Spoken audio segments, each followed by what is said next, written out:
4 ноября 2015 года. Тепло. Вода в море, как в реках севера.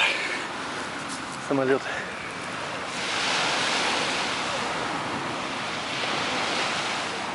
Ютейр.